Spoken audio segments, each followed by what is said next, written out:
Hi friends, నమస్తే. Detective నవల మధుబాబు గారిది 'a bullet for shadow' next part చూద్దాం. కొరడా పెట్టి కొట్టినట్లు ఉడిక్కిపడి వెనకంజ వేశాడు షాడో. ఇందాక నాకు ఫోన్ చేసింది ఎవరు? నా ఫ్రెండ్ దుస్తుల్లో ఏవో కాగితాలు దొరికాయని మీరు పొరబడుతున్నారు. అటువంటిదేమీ జరగలేదు. ఎవరో కావాలనే మిమ్మల్ని ట్రిక్ చేశారు.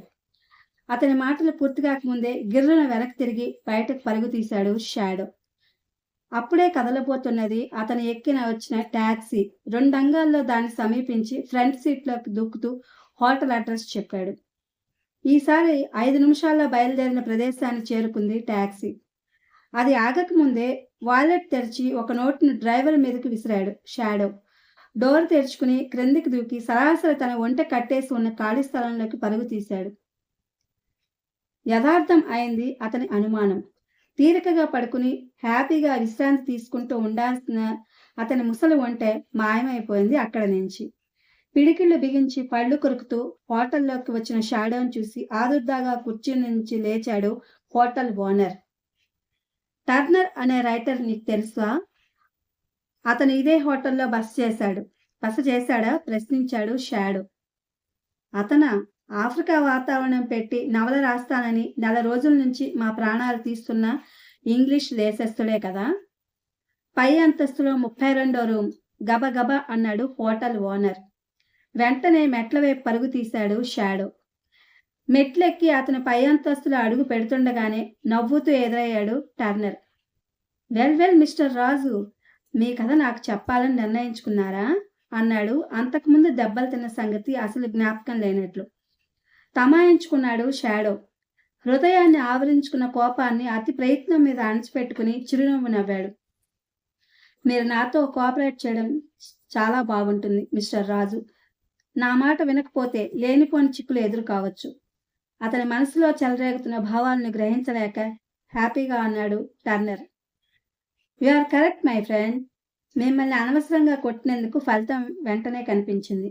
అర్జెంటుగా ప్రయాణం చేయాలనే కోరికతో ఒక ఒంటెను కొన్నాను. ఇప్పుడు అది మాయమైపోయింది నవ్వుతూ చెప్పాడు షాడో. Very bad. నాకు మీ కథ చెప్తానని ప్రామిస్ చేయండి.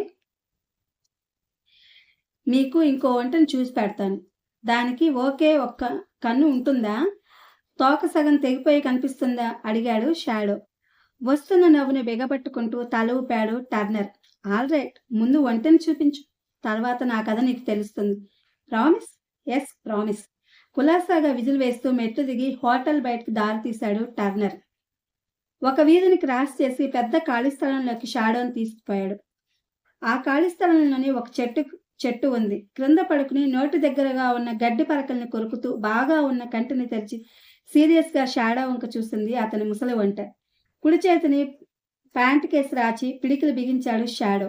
అదిగో నేను చెప్పిన ఒంటె, ఇక మీ కథ చెప్పండి అంటూ అతని వైపు తిరిగాడు టర్నర్. కంటికి కనిపించినంత వేగంగా కదిలింది షాడో పిడికిలి. కెవ్వున అరచి ఒంట మీదుగా పోయి అవతల పడ్డాడు టర్నర్. నీకు సంబంధించిన విషయాల్లో తలదూరిస్తే ఫలితం ఎలా ఉంటుందో తెలియచెప్పే కథ ఇది.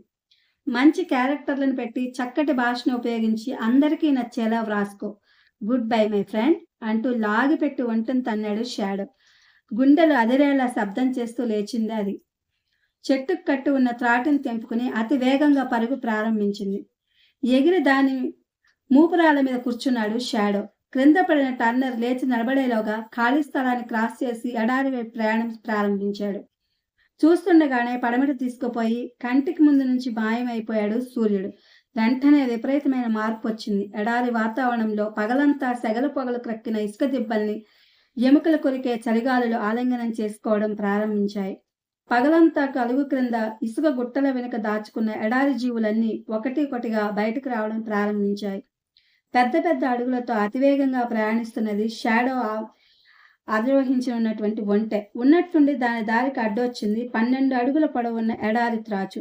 దాని బుస విన్న మరుక్షణం వికృతంగా అరుస్తూ వెనుక కాళ్ళ మీద లేచింది ఒంటె. చుట్టూ ఉన్న పరిసరాలను పరిశీలించడంలో నిమగ్నమై ఉన్న షాడో అదిరిపడిన దాని మెడను కౌగిలించుకున్నాడు. అప్పటికే ఆలస్యమైపోయింది. గిర్రున వెనదిరిగి రెట్టించిన వేగంతో పరుగు ప్రారంభించింది అతని వాహనం. ఆ కదలికకు బ్యాలెన్స్ తప్పి తలక్రిందులుగా ఇసుకలో పడ్డాడు షాడో. లేచి నిలబడేసరికి ఒక ఇసుక దిబ్బ చాటుకుపోయి దృష్టి పథం నుంచి దూరమైపోయింది ఒంటె. పళ్ళు కొరికి పిడికిళ్ళు బిగిస్తూ నిస్సహాయంగా చుట్టూ చూశాడు షాడో. ఒంటెను అనుసరించి పట్టుకోవడం ఔట్ ఆఫ్ క్వశ్చన్. అది చేజారిపోయినట్లే లెక్క. పడగ విప్పి నాలుకల్ని విరజాస్తున్నది దారిలో చుట్టలు చుట్టుకుని ఉన్న ఎడారి త్రాచు. షాడో దృష్టి తన మీదకి ప్రసరించగానే పడగను మరో 3 అడుగు ఎత్తుకెత్తి మరింత పెద్దగా కొట్టింది బుస. చటుక్కన వెనక్కి జరిగాడు షాడో.